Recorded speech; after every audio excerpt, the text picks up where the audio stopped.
캄보디아에서 처리하면 흔적 안 남아. 장기 팔면 병원비 잔방의 해결이야.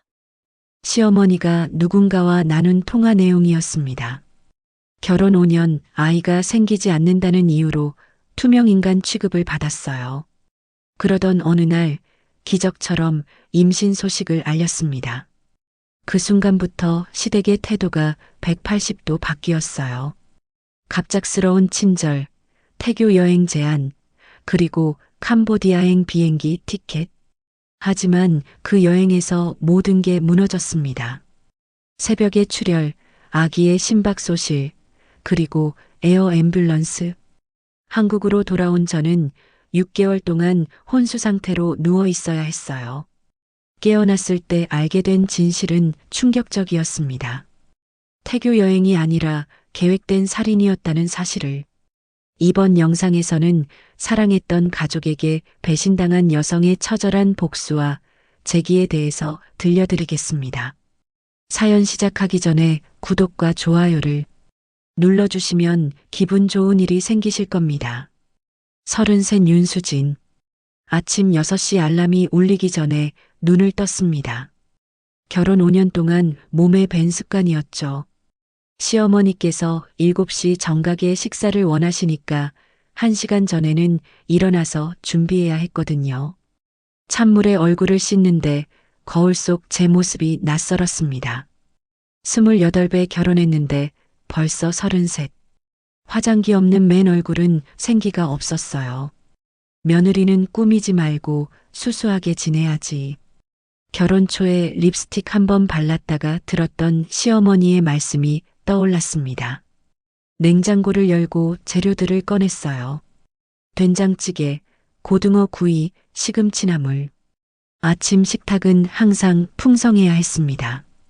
28살 남편을 만났을 때 정말 행복했어요. 키 크고 다정한 남자였죠. 하지만 결혼식 날부터 뭔가 이상했어요. 시어머니의 얼굴이 굳어 있었거든요. 결혼식 끝나고 시누이가 제게 다가왔습니다. 언니, 착각하지 마. 우리 집안 급이 어떤데? 조용히 살아. 차갑게 내뱉은 그 말이 아직도 귓가에 맴돕니다. 식이 끝나고 하객들이 빠져나갈 때였어요. 복도 모퉁이에서 시어머니의 목소리가 들렸습니다. 누군가와 통화하고 계셨어요. 보험? 그건 혼인신고 끝나야 접수 가능하잖아. 일단 혼인신고부터 내고. 보험? 결혼 첫날부터 보험 이야기라니. 이상했지만 깊이 생각하지 않았어요. 7시 정각. 시어머니께서 방에서 나오셨어요. 61살의 시어머니는 새벽부터 단정하게 머리를 빗으시고 한복 바지 저고리를 입고 계셨죠. 강남에서 큰 요양병원을 운영하시는 분이었습니다. 오늘은 미역국이 없네. 죄송해요, 어머니. 요즘 정신이 없어 보이는데. 가슴이 철렁했습니다. 그때 남편이 방에서 나왔어요. 시어머니께서 아들에게는 다정하게 말씀하셨습니다. 저와 대화할 때와는 완전히 다른 목소리였어요. 도윤아, 오늘 그 계약 꼭 따내야 한다. 모자의 대화를 들으며 저는 묵묵히 반찬을 집었습니다. 식사가 끝나고 혼자 남은 집에서 설거지를 시작했어요. 찬물에 그릇들을 씻으며 5년을 돌아봤습니다. 5년. 5년 동안 아이가 생기지 않았어요. 그게 제일 큰 문제였습니다. 우리 집안의 대가 끊기면 어쩌려고? 몸에 문제 있는 거 아니야? 도윤아, 차라리 다른 여자 만나는 게 낫지 않겠니? 애 못 낳는 며느리 둬서 뭐해? 시어머니의 말씀들이 날카로운 칼처럼 제 가슴을 찔렀습니다. 저도 아이를 원했어요. 하지만 아이는 오지 않았고 냉대는 심해졌습니다. 설거지를 끝내고 시어머니 방을 정리했어요. 책상 위에 서류 하나가 눈에 들어왔습니다. 제 이름이 적힌 서류였어요. 생명보험 가입 신청서. 언제 이런 걸 작성했지? 기억이 나지 않았습니다. 오후 3시쯤 시누이에게서 전화가 왔어요. 엄마가 서류 좀 가져다 달래서 들른다고. 30분 후 신우이가 도착했습니다. 신우이는 시어머니 방으로 들어가 서류를 찾았습니다. 아까 제가 봤던 그 보험 서류를 집어들었어요. 나오면서 제 얼굴을 유심히 봤습니다. 언니, 요즘 얼굴이 좀 부은 것 같은데? 신우이의 말에 순간 숨이 멎는 것 같았습니다. 피곤해서 그런가 봐. 몸 안 좋으면 병원 가봐. 그럼 나갈게. 신우이가 서둘러 나갔습니다. 평소에는 1시간씩 있다 가는데 오늘은 10분도 안 돼서 갔어요. 그리고 왜 제 얼굴을 그렇게 쳐다본 걸까요? 현관문이 닫히는 소리를 들으며 저는 거울 앞에 섰습니다. 얼굴이 조금 부은 것 같기도 했어요. 가슴 한편이 두근거렸습니다. 창밖을 보니 해가 기울고 있었습니다. 5년. 5년을 이렇게 살았구나. 결혼 반지를 만지작거렸어요. 저녁 준비를 시작했습니다. 냉장고에서 재료를 꺼내며 저는 속으로 기도했습니다. 제발 이번엔 달라지게 해주세요. 오늘도 똑같은 하루. 투명 인간처럼 사는 하루. 가스레인지에 불을 켜는 제 손이 조금 떨리고 있었습니다. 다음 날 아침 화장실에서 테스트기를 봤습니다. 2줄. 선명한 2줄이 나타났을 때 믿을 수가 없었어요. 5년. 5년 만이었습니다. 손이 떨렸습니다. 가슴이 두근거렸습니다. 정말로 아기가 온 거야? 그날 바로 병원에 갔습니다. 산부인과 의자에 앉아 초음파를 받는 동안 심장이 터질 것 같았어요. 축하드려요. 임신 12주예요. 아기 심장 소리도 잘 들리고 건강해요. 12주. 벌써 3달이나 된 거였어요. 눈물이 났습니다. 5년을 기다렸어요. 집으로 돌아오는 길, 저는 배를 쓰다듬었습니다. 아가야, 엄마가 너를 지켜줄게. 그날 저녁 온 가족이 모인 식탁에서 말했습니다. 어머니, 저 임신했어요. 12주예요. 순간 남편의 얼굴이 환하게 밝아졌습니다. 그가 제 손을 꽉 잡았어요. 따뜻했고 기쁨이 가득했습니다. 그런데 이상했습니다. 시어머니께서 아무 말씀이 없으셨어요.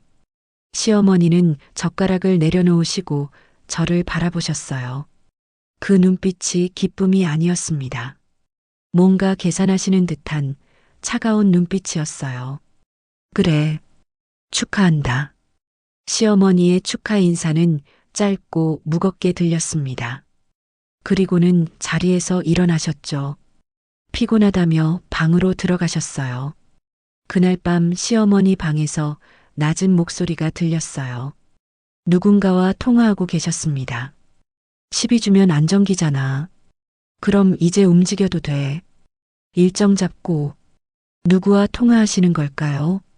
일정이라니. 다음 날 아침 늦잠을 잤습니다. 시계를 보니 7시 10분. 깜짝 놀라서 일어났는데 부엌에서 소리가 들렸습니다. 시어머니께서 앞치마를 두르시고 계셨어요. 믿을 수가 없었습니다. 5년 동안 단 한 번도 시어머니께서 아침 준비를 하신 적이 없었거든요. 식탁에는 미역국과 반찬들이 차려져 있었어요. 오늘은 내가 좀 피곤해 보여서 내가 준비했어. 시어머니의 목소리가 평소와 달랐습니다. 부드럽고 다정했어요. 식사를 하는 동안 시어머니께서 말씀하셨어요. 태교가 중요하다고, 좋은 공기 마시고 경치 좋은 데도 가야 한다고. 우리 가족 여행이라도 갈까? 캄보디아가 좋다더라. 임산부 태교 여행지로 유명해. 캄보디아. 갑작스러운 제안이었습니다. 그럼 내가 다 알아볼게. 시어머니께서 환하게 웃으셨습니다. 그날 오후 신우이가 집에 들렀습니다. 손에는 큰 쇼핑백을 들고 있었어요. 언니 축하해. 임산부용 영양제야. 꼭 먹어. 신우이가 가고 나서 영양제를 받습니다. 포장이 뜯어진 흔적이 있었어요. 새 제품이라고 했는데 왜 포장이 뜯어져 있지? 며칠 후였습니다. 시어머니 방을 청소하다가 책상 서랍이 조금 열려 있는 걸 발견했어요. 안에 서류가 보였습니다. 제 이름이 적힌 서류였어요. 생명보험 수익자 변경 신청서. 수익자가 남편으로 되어 있었습니다. 언제 이걸 작성했지? 기억이 나지 않았습니다. 서류를 자세히 보려는데 현관문 소리가 들렸어요.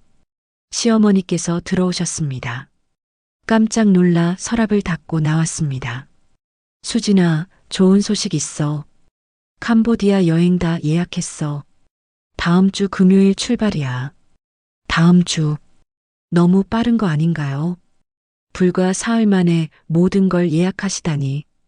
가족들 다 같이 가기로 했어. 시어머니께서 제 어깨를 다정하게 두드리셨습니다. 하지만 그 손길이 왜인지 차갑게 느껴졌어요. 그날 밤 남편이 제 배를 쓰다듬었습니다.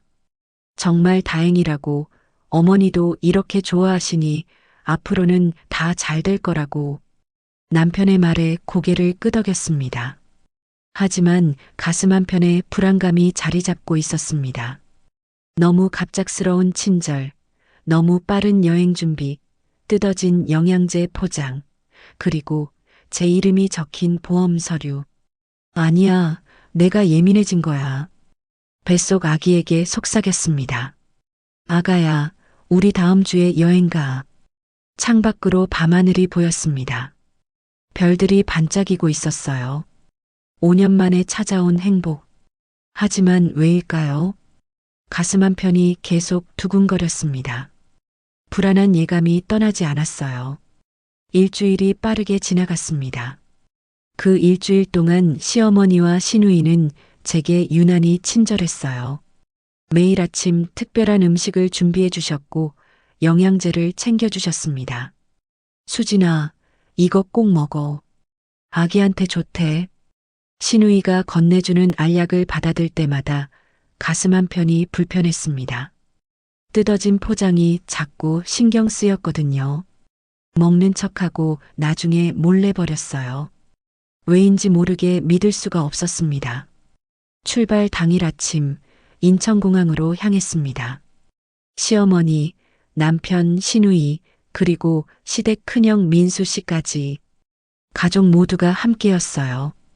공항 체크인 카운터 앞에서 민수 씨가 휴대폰을 꺼내 인증샷을 찍었습니다. 우리 박씨 집안 화목한 거 봐. 이거 SNS에 올리면 좋아요 엄청 받겠지? 민수 씨는 이것저것 사진을 찍어댔어요. 가족 사진, 공항 풍경, 심지어 제 배까지. 짐을 붙이고 출국 수속을 마쳤습니다.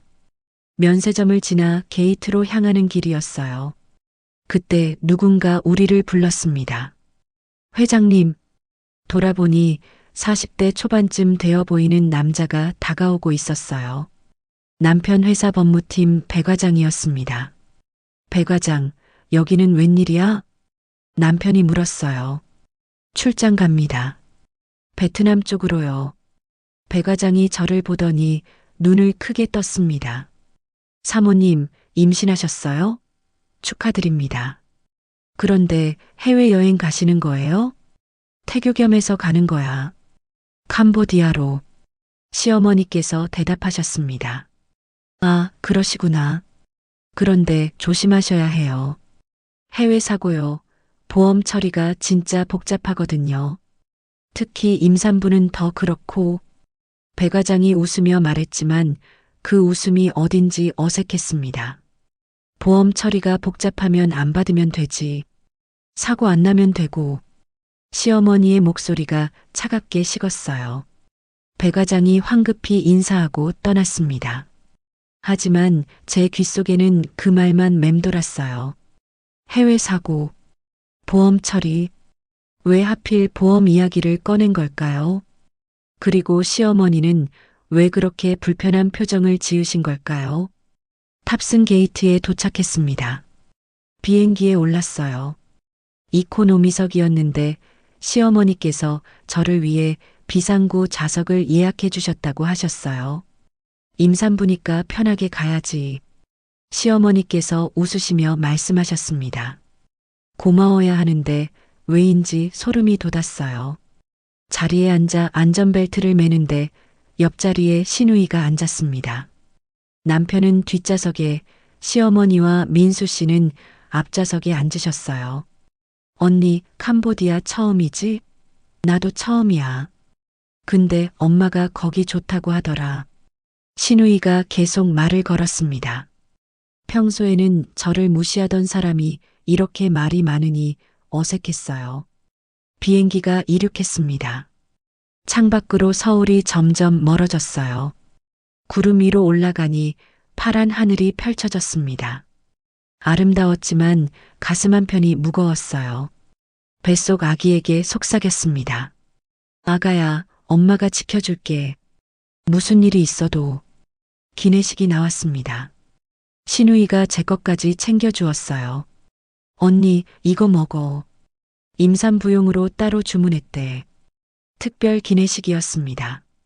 먹음직스러워 보였지만 왠지 손이 가지 않았어요. 왜 안 먹어? 입맛 없어? 응. 좀 그래. 그래도 먹어야지. 아기 생각해서. 시누이가 계속 권했습니다. 할 수 없이 샌드위치를 한 입 베어 물었어요. 삼키는데 목이 메는 것 같았습니다. 5시간의 비행 끝에 푸놈펜에 도착했습니다. 공항 밖으로 나오니 따뜻한 바람이 얼굴을 감쌌어요. 열대 기후 특유의 습한 공기였습니다. 와, 여기 진짜 덥다.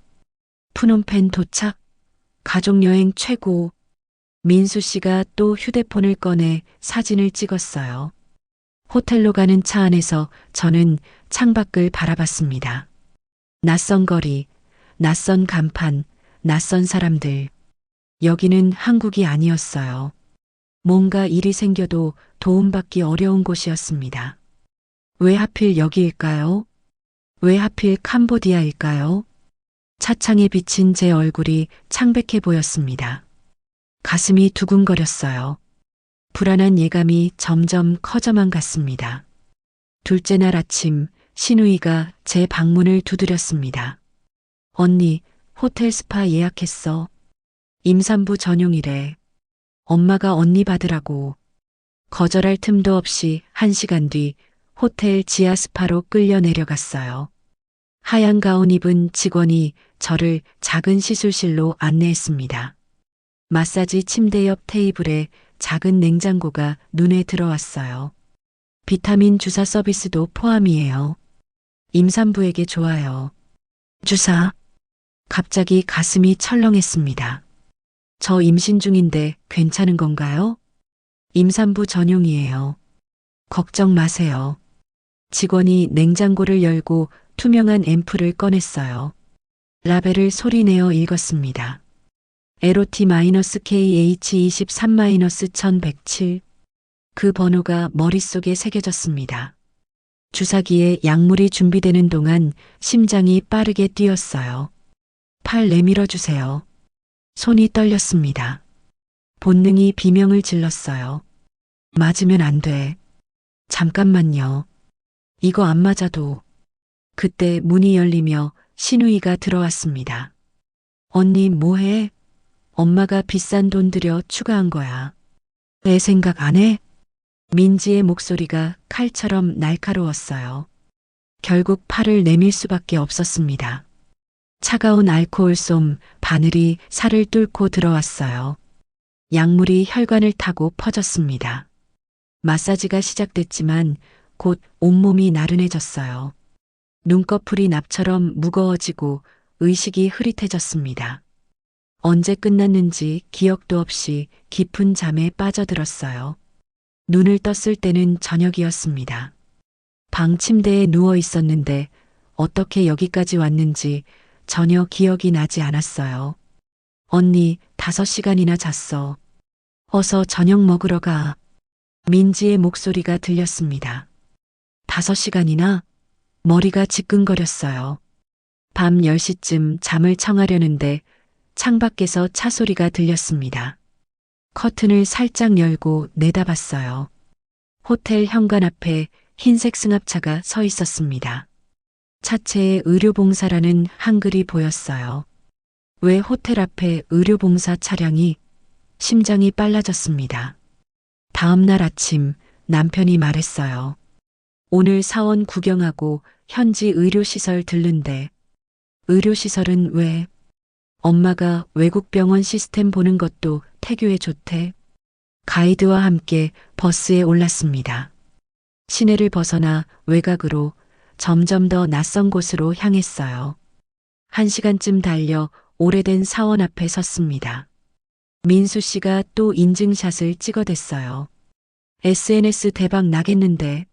캄보디아 가족여행. 사원을 나와 다시 1시간을 달렸습니다. 이번엔 더 외진 곳이었어요. 비포장도로 끝, 페인트 벗겨진 낡은 건물 앞에 버스가 멈췄습니다. 간판이 반쯤 가려져 있었어요. 여기가 어디예요? 현지 클리닉이에요. 가벼운 건강 체크할 거예요. 가이드가 억지 미소를 지었습니다. 저희 아무 문제 없는데요. 프로그램 포함이에요. 부담 없이. 시어머니께서 제 팔을 꽉 잡으셨어요. 수연아, 현지 의료 체험이야. 나중에 애기한테 얘기해 줄 수도 있잖니. 어머님의 손이 차가웠습니다. 건물 안으로 들어갔어요. 복도에 회색빛 냄새가 진동했습니다. 소독약인지 곰팡이인지 알 수 없는 냄새. 하얀 가운 입은 간호사가 나타나 작은 진료실로 안내했어요. 혈압 재볼게요. 혈압계가 팔을 조여왔습니다. 그때 옆문이 살짝 열렸어요. 틈 사이로 창고가 보였습니다. 그 안에 쌓여있는 아이스박스들. 왜 클리닉에 아이스박스가? 다 끝났어요. 나가세요. 간호사가 재촉했습니다. 복도를 나오는데 낮은 목소리가 들렸어요. 요즘 단속이 심해서. 괜찮아. 조심하면 돼. 누군가 속삭이다가 재빨리 입을 다물었습니다. 밖으로 나왔어요. 건물 뒤편에 또 그 흰색 승합차가 서 있었습니다. 의료봉사 글씨가 선명했어요.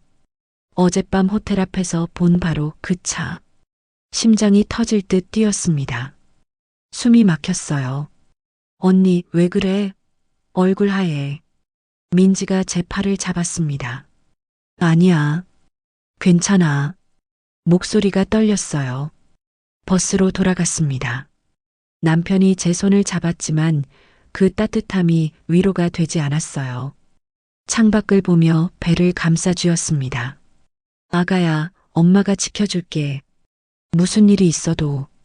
하지만 뭘 어떻게 지켜야 할지 몰랐습니다. 뭔가 잘못되고 있다는 건 알았지만 정확히 뭔지 알 수 없었어요. 호텔로 돌아가는 내내 그 아이스박스들이 머릿속에서 지워지지 않았습니다. 그리고 낮게 속삭이던 목소리들. 단속이 심하다는 말. 도대체 뭘 단속한다는 걸까요? 뱃속 아기에게 속삭였습니다. 조금만 참아. 엄마가 우리 지켜낼게. 호텔로 돌아온 그날 밤 저는 잠들 수 없었습니다. 침대에 누워 천장만 바라봤어요. 오늘 본 것들이 머릿속을 떠나지 않았습니다. 간판 가린 클리닉, 창고 속 아이스박스들, 의료봉사 승합차, 단속이 심하다던 속삭임. 배를 쓰다듬었어요. 아기가 조용했습니다. 너무 조용했어요. 아가야, 괜찮지? 엄마가 여기 있어. 대답은 없었습니다. 옆에서 남편이 코를 골며 자고 있었어요. 평화로운 얼굴이었습니다. 아무것도 모르는 얼굴. 새벽 3시쯤이었을까요? 갑자기 배가 아프기 시작했습니다. 처음엔 소화불량인 줄 알았어요. 하지만 통증이 점점 심해졌습니다. 신음이 터져 나왔어요. 배를 움켜쥐었는데 손에 뭔가 축축한 게 묻었습니다. 불을 켰어요. 피었습니다. 시트가 붉게 물들어 있었어요. 여보. 남편을 흔들어 깨웠습니다. 남편이 벌떡 일어나더니 제 상태를 보고 얼굴이 하얗게 질렸어요. 수연아, 지금 당장 병원 가야 해. 통증이 파도처럼 밀려왔습니다. 배를 누가 칼로 도려내는 것 같았어요. 숨을 쉴 수가 없었습니다. 아가, 우리 아가. 남편이 급하게 옷을 챙겨 입으며 전화를 걸었어요. 시어머니께, 가이드에게, 누군가에게 계속 전화했습니다. 엄마, 수연이가 출혈이 심해요. 지금 당장 병원 가야 해요. 10분 후 시어머니와 시누이가 방으로 달려왔습니다. 어머님의 얼굴이 굳어 있었어요. 빨리 데리고 나가. 차 대기시켜놨어. 저는 남편의 부축을 받으며 로비로 내려갔습니다. 다리에 힘이 없었어요. 피가 계속 흘렀습니다. 하얀 원피스가 붉게 물들어갔어요. 아가야. 제발. 아가야. 호텔 밖에 승합차가 대기하고 있었습니다. 그 흰색 승합차. 의료봉사라고 적힌 바로 그 차였어요. 왜 이 차가? 지금 그게 중요해? 빨리 타. 민지가 소리쳤습니다. 저는 차에 실렸어요. 시트에 눕혀졌습니다. 통증이 온몸을 휘감았어요. 차가 달리기 시작했습니다. 창밖으로 어둠만 보였어요. 어디로 가는 건지 알 수 없었습니다. 병원 가는 거죠? 응, 병원 가. 걱정하지 마. 남편이 제 손을 꽉 잡았습니다. 하지만 그 손이 떨리고 있었어요. 30분쯤 달렸을까요? 차가 멈췄습니다. 건물 앞이었어요. 간판에 이머전시라고 적혀 있었습니다. 다 왔어. 조금만 참아. 응급실로 들어갔습니다. 형광등 불빛이 눈을 찔렀어요. 의사가 달려왔습니다. 낯익은 얼굴이었어요. 어디서 본 것 같은데. 침대에 누우세요. 검사할게요. 초음파 기계가 제 배 위로 왔습니다. 차가운 젤이 피부에 닿았어요. 의사의 손이 움직였습니다. 모니터를 보는 의사의 얼굴이 점점 굳어갔어요. 심박. 의사가 작게 중얼거렸습니다. 심박이 어때요? 우리 아기 괜찮죠? 제가 물었습니다. 의사가 천천히 고개를 들었어요. 죄송합니다. 태아 심박이 소실됐습니다. 그 말이 귀에 들어왔을 때 세상이 멈췄습니다. 뭐라고요? 심박이 없습니다. 유산입니다. 유산. 그 단어가 제 가슴을 찔렀어요. 아니에요. 말도 안 돼요. 어제까지만 해도 괜찮았어요. 진정하세요. 지금 응급 처치해야 합니다. 간호사들이 달려왔습니다. 제 몸을 누르고 주사를 놓으려 했어요. 싫어요. 건드리지 마세요. 우리 아기 살려내요. 비명을 질렀습니다. 하지만 힘이 없었어요. 주사 바늘이 팔에 꽂혔습니다. 차가운 액체가 혈관을 타고 퍼져갔어요. 의식이 흐릿해졌습니다. 눈꺼풀이 무거워졌어요. 형광등이 점점 멀어져 갔습니다. 마지막으로 들린 건 누군가의 목소리였어요. 여기서 더 처리하면 위험해. 한국으로 이송해야 해. 지금 단속 시작됐다며? 더 건드리면 큰일 나. 에어 앰뷸런스 준비해. 빨리. 누구의 목소리였을까요? 시어머니? 의사? 알 수 없었습니다. 세상이 검게 물들어갔어요. 다시 눈을 떴을 때 저는 비행기 안에 있었습니다. 좁은 공간, 의료 장비들, 마스크를 쓴 의료진. 에어 앰뷸런스였어요. 깨어났네요. 진통제 더 드릴까요? 간호사가 물었습니다. 저는 고개를 저었어요. 아팠지만 정신을 잃고 싶지 않았습니다. 우리 아기는요? 우리 아기 어디 있어요? 진정하세요. 한국 가면 치료받을 수 있어요. 치료. 무슨 치료? 이미 심박이 멈췄는데 창밖으로 구름이 흘러갔습니다. 한국으로 가고 있었어요. 손을 내려다봤습니다. 결혼 반지가 없었어요. 제 반지는요? 응급실에서 빠졌어요. 찾아드릴게요. 간호사가 말했지만 목소리에 진심이 없었습니다. 반지, 결혼 반지, 5년을 끼고 있던 반지가 사라졌어요. 눈물이 났습니다. 아가야, 미안해. 엄마가 지켜주지 못했어. 울음을 참을 수 없었습니다. 마스크가 눈물에 젖었어요. 옆 좌석에 시어머니가 앉아 계셨습니다. 어머님이 제 손을 잡으셨어요. 수연아, 괜찮을 거야. 한국 가면 다 괜찮을 거야. 괜찮다고요? 무엇이 괜찮다는 거죠? 우리 아기는요? 다음에 또 가질 수 있어. 아직 젊잖아. 또 가지면 된다고요? 이 아이는 어떡하고요? 시어머니의 얼굴을 봤습니다. 그 얼굴에 슬픔은 없었어요. 대신 뭔가 다른 감정이 어려 있었습니다. 안도? 계산? 등골이 오싹해졌습니다. 비행기가 인천공항에 도착했습니다.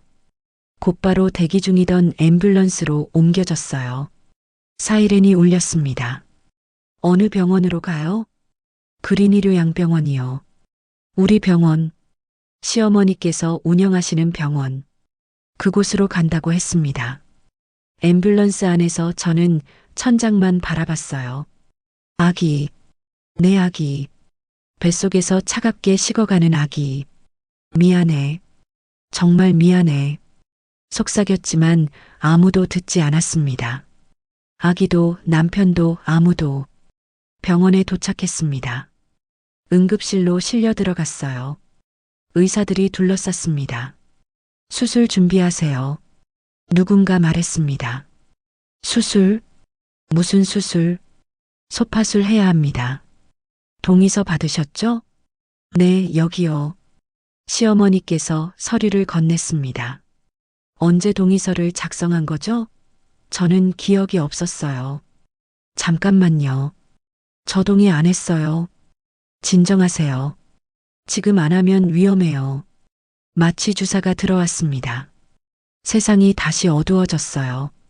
마지막으로 본 건 형광등이었습니다. 차갑고 밝은 불빛. 그 빛 속에서 제 아기가 사라져 갔어요. 눈을 뜨려 했지만 눈꺼풀이 열리지 않았습니다. 천장에 형광등 빛만 희미하게 느껴졌어요. 소독약 냄새가 코를 찔렀습니다. 중환자실이었어요. 몸을 움직이려 했지만 손가락 하나 까딱할 수 없었습니다. 온몸에 튜브가 연결되어 있었어요. 기계음만 규칙적으로 울렸습니다. 삑, 삑, 삑. 입을 열려 했지만 목에 뭔가 꽂혀 있었습니다. 여긴 어디지? 나한테 무슨 일이 일어난 거지? 기억이 흐릿했습니다. 캄보디아, 출혈, 응급실, 에어 앰뷸런스, 그리고 아기. 눈물이 흘러내렸습니다. 문이 열렸습니다. 간호사가 들어와 제 상태를 확인하더니 밖으로 나갔어요. 곧 시어머니의 목소리가 들렸습니다. 의사 선생님 불러요. 상태 확인 좀. 차갑고 사무적인 목소리였어요. 의사가 왔습니다. 차트를 보며 고개를 저었어요. 여전히 혼수 상태입니다. 의식이 돌아올지는 알 수 없어요. 혼수 상태라고요? 저는 여기 있는데요. 듣고 있는데요. 감염 위험이 있어서 면회를 제한할 겁니다. 보호자 한 분만 허락됩니다. 당연하죠. 제가 전담하겠습니다. 시어머니의 목소리에 묘한 만족감이 묻어났습니다. 복도로 나가는 그들의 대화가 들렸어요. 의무 기록도 보호자 동의도 모두 자신이 관리하겠다는 어머님의 말. 회장님이라 부르는 의사의 목소리. 시간이 흘렀습니다. 며칠인지 몇 주인지 알 수 없었어요. 남편이 면회를 왔습니다. 수연아, 나야. 살아줘. 제발. 떨리는 목소리였습니다. 따뜻한 손이 제 손을 잡았지만 저는 아무것도 느껴지지 않았어요. 남편이 매일 왔습니다. 손을 잡고 회사 이야기, 날씨 이야기를 했어요. 하지만 제가 듣고 싶은 건 그게 아니었습니다. 우리 아기는요? 우리 아기는 어떻게 됐어요? 어느 날 밤이었습니다. 복도에서 목소리가 들렸어요. 6개월은 지켜봐야죠. 그 뒤는 절차대로. 보험금 정산은 언제쯤 되는 거예요? 민수야, 지금 그게 중요해. 보험금, 정산, 6개월. 그 단어들이 귓속에 박혔습니다. 뭔가 이상했어요. 다음 날 낯선 목소리가 병실에 들어왔습니다. 안녕하세요. 저는 최경아라고 해요. 자원봉사 하러 왔어요. 따뜻한 손이 제 손을 잡았습니다. 시어머니와는 다른 온기였어요. 많이 힘들죠? 제가 매일 올게요. 들리면 손가락 하나만 움직여봐요. 움직이고 싶었지만 손가락은 꿈쩍도 하지 않았습니다. 경아 씨는 매일 왔습니다. 이야기를 들려줬어요.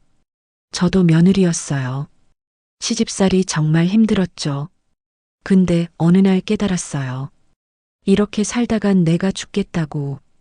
경아 씨의 목소리에 눈물이 묻어났습니다. 그래서 도망쳤죠.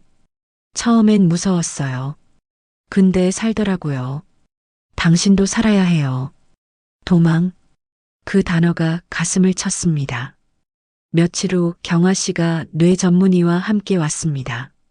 복도에서 그들의 대화가 들렸어요. 치료를 제대로 못 받고 있네요. 보호자가 치료를 거부하고 있어요. 거부요? 왜요? 뭔가 숨기는 것 같아요. 경아 씨가 말했습니다. 법원에 임시의견인 선임 신청했어요. 제가 당신 치료를 책임질 거예요. 시어머니께서 화를 내셨습니다. 무슨 권한으로 그런 걸 신청해요? 제대로 된 치료를 안 시키잖아요. 6개월째예요. 복도가 시끄러워졌어요. 결국 법원이 경아 씨를 임시의견인으로 선임했습니다. 재활치료가 시작됐어요. 물리치료사가 매일 왔습니다. 반응이 없네요. 식물인간 상태가 맞는 것 같은데. 아니에요. 저 듣고 있어요. 외치고 싶었지만 입이 열리지 않았습니다. 저는 제 몸속에 갇혀 있었어요. 경아 씨가 밤마다 왔습니다. 넌 살아야 해. 내가 서야 내 이야기도 선다. 뭔가 이상해. 내 의료 기록이 조작된 것 같아. 조작? 그 단어가 머릿속을 맴돌았습니다. 배 팀장이라는 분이 왔었어요. 당신 남편 회사 법무팀이래요. 민사는 가능할 것 같대요. 근데 형사는 증거가 있어야 한대요. 증거? 무슨 증거? 내가 찾아볼게. 꼭 찾을 거야. 의사 선생님이 그러는데 뇌파는 살아있대. 혼수 상태지만 의식이 있을 수도 있대. 겨울이 왔습니다. 창밖으로 눈이 내리는 소리가 들렸어요. 저는 여전히 침대에 갇혀 있었습니다. 모두가 저를 식물인간이라고 생각했어요. 경아 씨가 말했습니다. 조금만 더 버텨. 우리 꼭 일어날 거야. 네. 일어나야죠. 살아야죠. 왜냐하면 알아야 하니까. 우리 아기한테 무슨 일이 일어났는지, 내게 무슨 일이 일어났는지. 형광빛 겨울이었습니다. 차갑고 긴 겨울. 하지만 그 겨울 끝에 봄이 올 거라고, 다시 일어날 수 있을 거라고 믿었어요. 마음속으로 되뇌었습니다. 엄마가 반드시 알아낼게.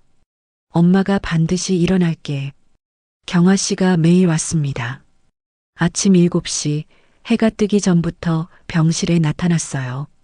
제 손을 잡고 앉아 있었습니다. 말없이 오래도록. 어느 날 경아 씨가 낮은 목소리로 속삭였습니다. 수연 씨, 당신 친정은 어디예요? 부모님은 왜 안 오세요? 친정. 그 단어에 가슴이 먹먹해졌습니다. 아버지는 제가 20살 때 돌아가셨어요. 어머니는 지방에서 작은 식당을 하세요. 형편이 넉넉하지 않았습니다. 시댁에서 친정 식구들을 무시했고 어머니는 결혼식 이후로 한 번도 저를 찾아오지 못했어요. 하지만 말할 수 없었습니다. 대답할 수 없었어요. 시댁에서 면회를 맡고 있는 거죠? 감염 위험 때문이라면서. 경아 씨의 목소리가 차가워졌습니다. 이건 아니에요. 딸이 이렇게 누워 있는데 엄마가 못 보게 하다니. 그날 저녁 경아 씨가 누군가와 통화하는 소리가 들렸습니다. 네, 변호사님. 보호자가 치료를 방해하고 있어요. 면회도 통제하고 의료 기록도 공개 안 하고. 변호사. 경아 씨가 변호사를 만나고 있었어요. 친정 어머니한테도 연락 못하게 막았대요. 이건 명백한 권리 침해죠. 며칠 후였습니다. 경아 씨가 서류 뭉치를 들고 왔어요. 수연 씨, 법원에 임시후견인 신청했어요. 제가 당신을 돌볼 거예요. 임시후견인. 그게 뭔지 정확히 몰랐지만 뭔가 달라질 거라는 느낌이 들었습니다. 제가 사비로 간병인 비용 댈게요. 전문 의료진도 모셔올게요. 당신은 반드시 일어나야 해요.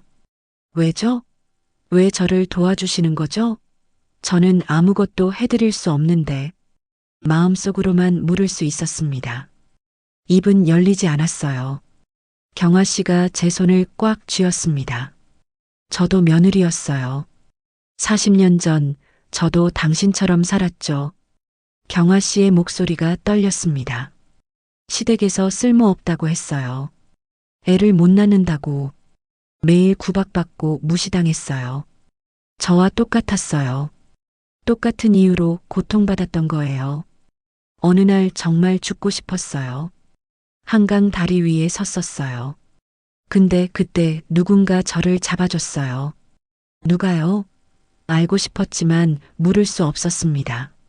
모르는 할머니였어요. 그냥 지나가던 할머니. 그분이 제 손을 잡고 말했어요. 아가야, 죽지 마. 살아. 반드시 살아. 경아 씨의 목소리에 눈물이 묻어났습니다. 그날 이후로 다짐했어요. 나처럼 고통받는 사람을 보면 손 내밀어 주자고. 마음이 뜨거워졌습니다. 눈물이 또 흘렀어요. 일주일 후 법원의 결정이 났습니다. 경아 씨가 임시후견인으로 선임됐어요. 시어머니께서 항의했지만 법원은 받아들이지 않았습니다. 이제부터 제가 당신 치료를 결정해요. 제대로 된 치료 받을 거예요. 그날부터 모든 게 달라졌습니다. 새로운 의료진이 왔어요. 뇌 전문의, 재활 전문의, 물리치료사. 매일 체계적인 치료가 시작됐습니다.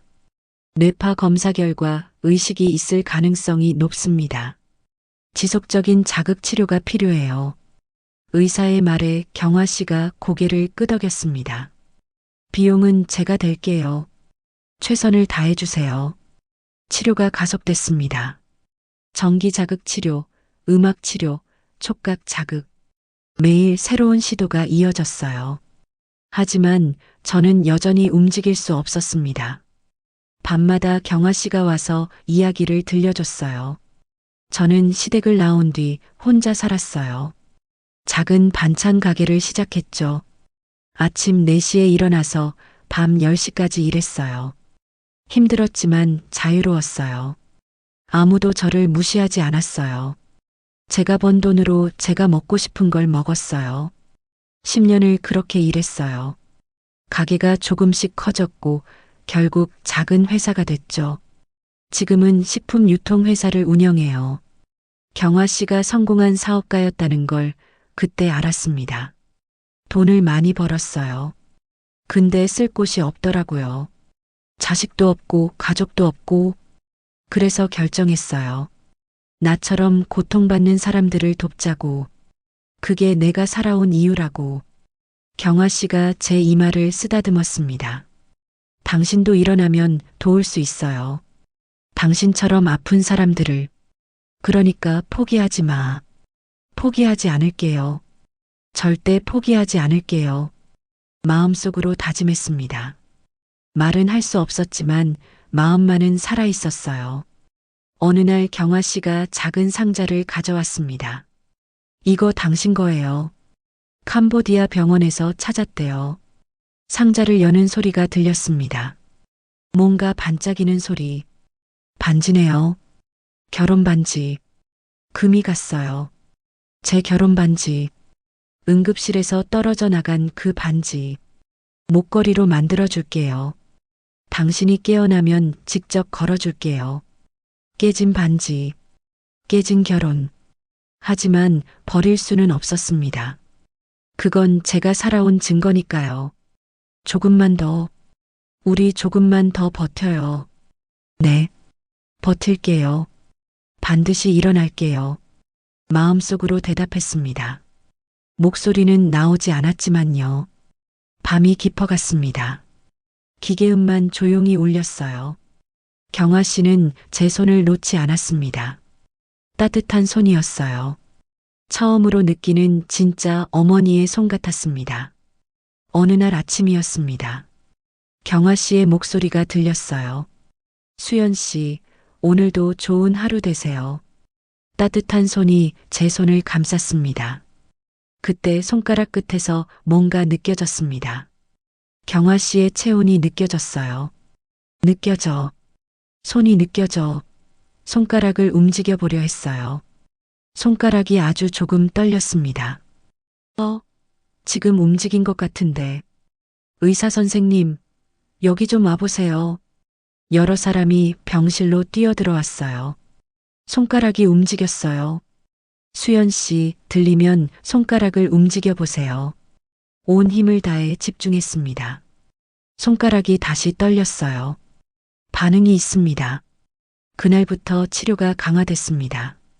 조금씩 제 몸이 돌아왔어요.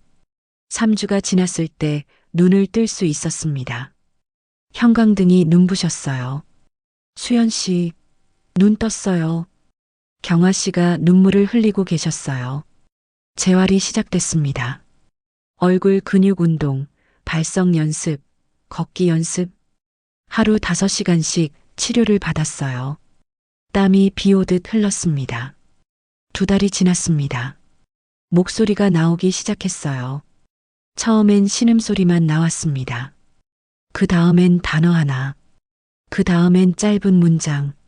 물 주세요. 제 목소리를 듣는 순간 눈물이 났습니다. 살아있구나. 정말 살아있구나.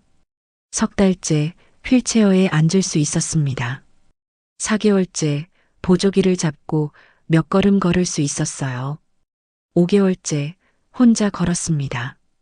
비틀거렸지만 걸었어요. 경아 씨가 말했습니다. 이제 다음 단계예요. 내가 서야 내 이야기도 선다고 했죠? 무슨 뜻이에요? 당신한테 줄 게 있어요. 경아 씨가 서류를 꺼냈습니다. 제 회사 지분 10%예요. 당신 거예요. 네. 이건 너무 받아요. 그리고 배워요. 경영을, 사업을, 사람들을 움직이는 법을. 왜 이런 걸 주시는 거죠? 이해할 수 없었습니다. 당신이 일어서려면 힘이 필요해요. 돈도 필요하고 지위도 필요하고 약자는 아무것도 할 수 없어요. 경아 씨의 눈빛이 날카로웠습니다. 배워요. 내가 다 가르쳐 줄게요.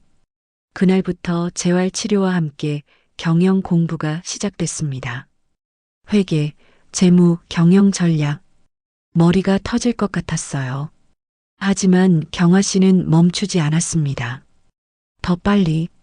시간이 없어요.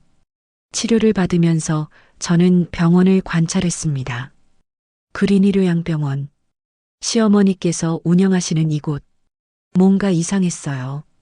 어느 날 새벽 화장실에 가려고 복도로 나왔습니다.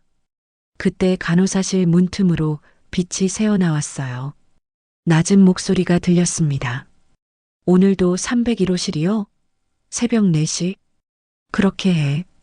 장례업체 대기시켜놨어. 등골이 오싹해졌습니다. 301호실. 그곳엔 70대 할머니가 계셨어요. 상태가 그렇게 나쁘지 않았는데 다음 날 새벽 4시 30분 301호실에서 사망 알림이 울렸습니다.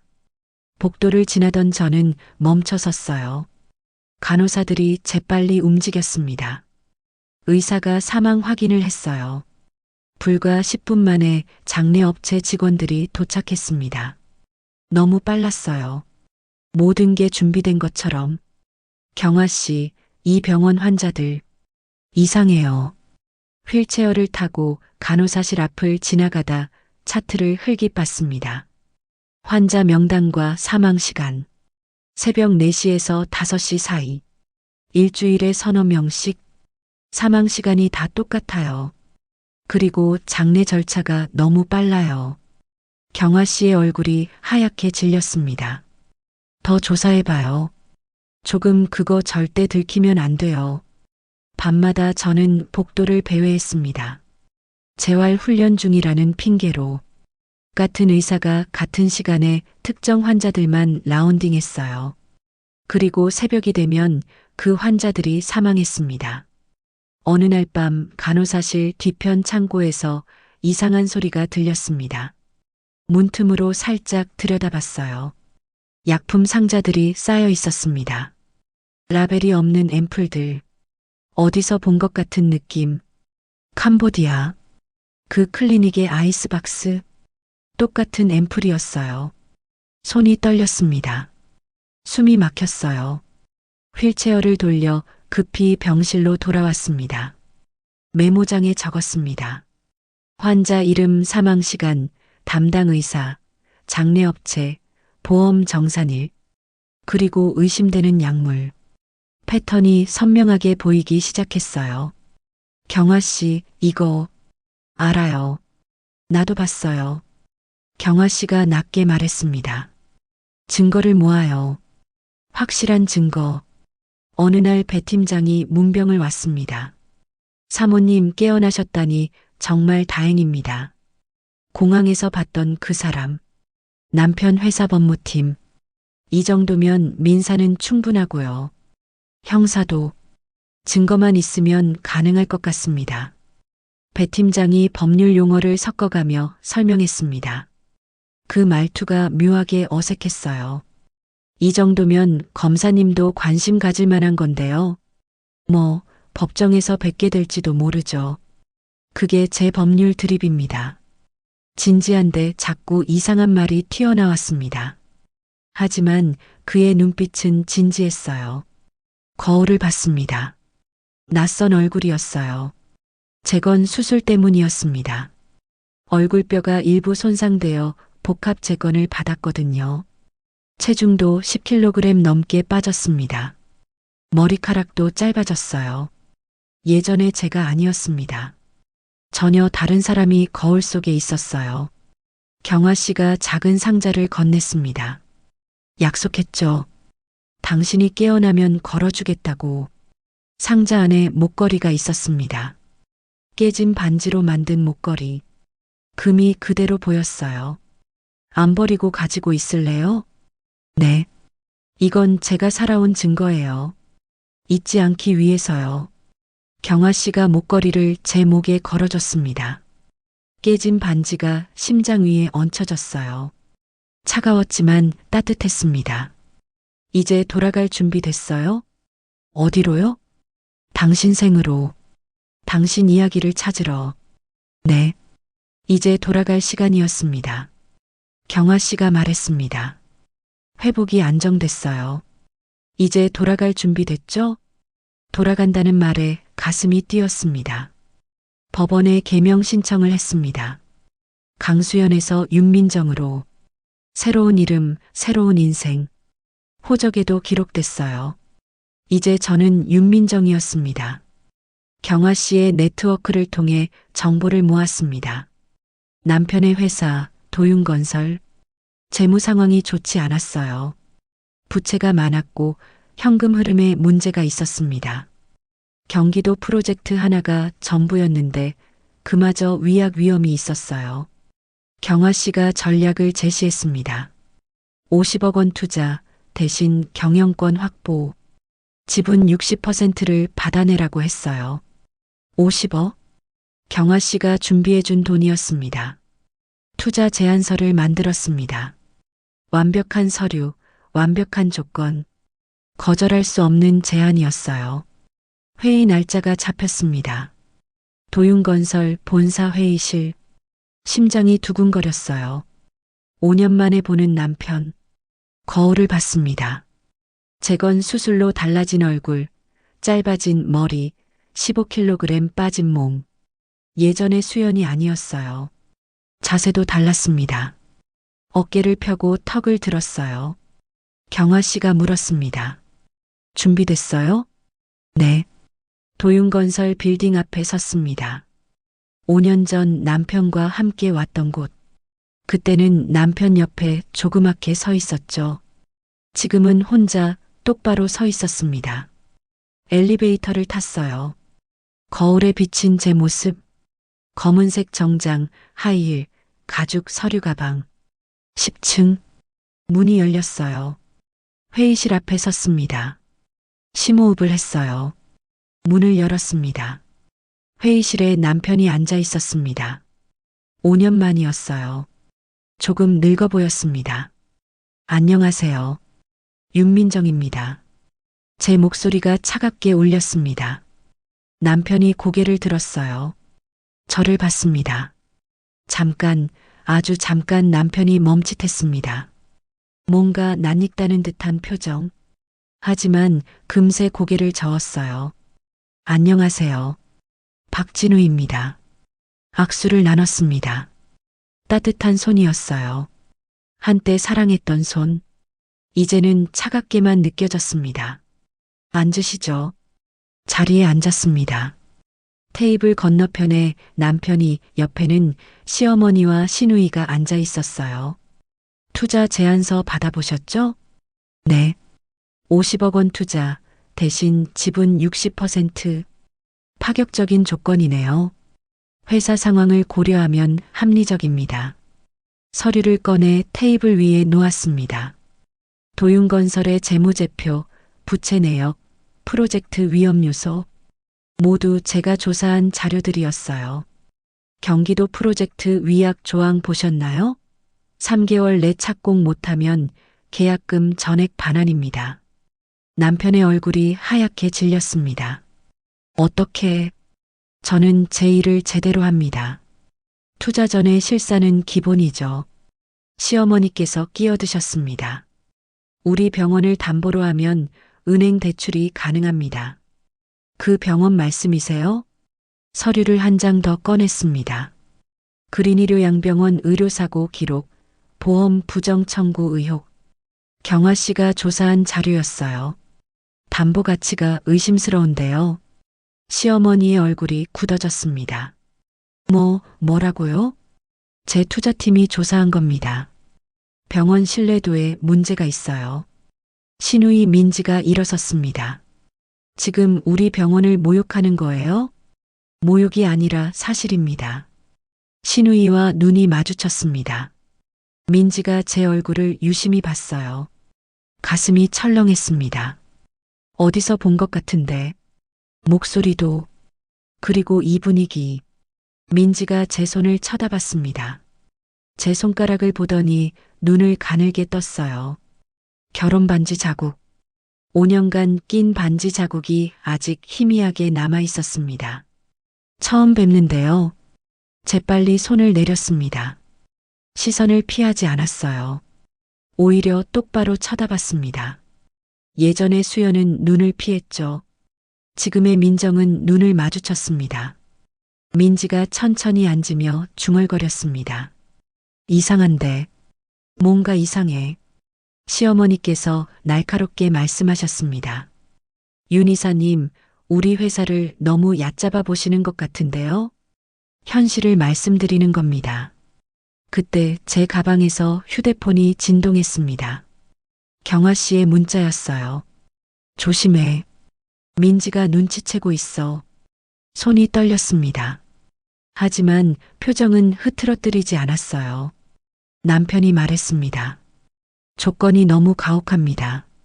지분 60%면 경영권을 넘기는 거잖아요. 살리고 싶으세요, 아니세요? 3개월 후면 회사 문 닫습니다. 침묵이 흘렀습니다. 시간 드릴게요. 일주일. 자리에서 일어났습니다. 서류 가방을 들었어요. 일주일 후 답 들을게요. 연락 주세요. 명함을 테이블 위에 놓았습니다. 윤민정, 투자이사. 경화씨 회사 명함이었어요. 회의실을 나왔습니다. 복도를 걸어가는데 뒤에서 발소리가 들렸어요. 남편이었습니다. 윤 이사님. 돌아봤습니다. 심장이 미친 듯이 뛰었어요. 말투가 누구랑 정말 비슷하네요. 그리고 남편이 제 목을 쳐다봤습니다. 목걸이, 깨진 반지 목걸이가 재킷 안쪽으로 살짝 보였어요. 저 목걸이, 손이 재빨리 올라가 목걸이를 감췄습니다. 특별한 의미가 있나요?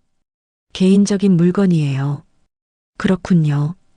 그냥 어디선가 본 것 같아서요. 남편의 눈빛이 흔들렸습니다. 뭔가 알아챘을까요? 아니면 그냥 의심일까요? 투자 제안 긍정적으로 검토하겠습니다. 좋은 결정 기대할게요. 엘리베이터를 탔습니다. 문이 닫히는 순간 다리에 힘이 풀렸어요. 벽에 기댔습니다. 손이 떨렸어요. 알아볼 뻔했어요. 아니, 어쩌면 알아챘을지도. 하지만 믿을 수 없었겠죠.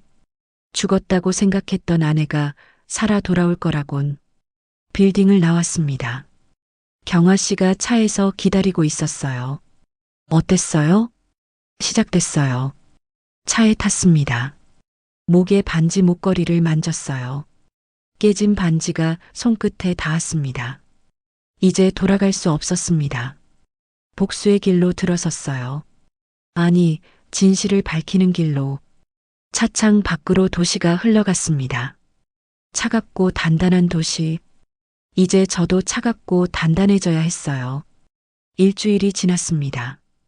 도윤건설에서 연락이 왔어요. 투자 조건을 수락한다는 내용이었습니다.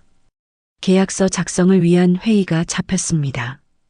이번엔 더 공식적인 자리였어요. 변호사들이 동석했고 공증인도 준비됐습니다. 회의실에 들어섰을 때 시댁 식구들이 모두 앉아 있었습니다. 시어머니, 시누이, 남편, 그리고 시댁 큰형 민수 씨까지 5년 만에 보는 얼굴들이었어요.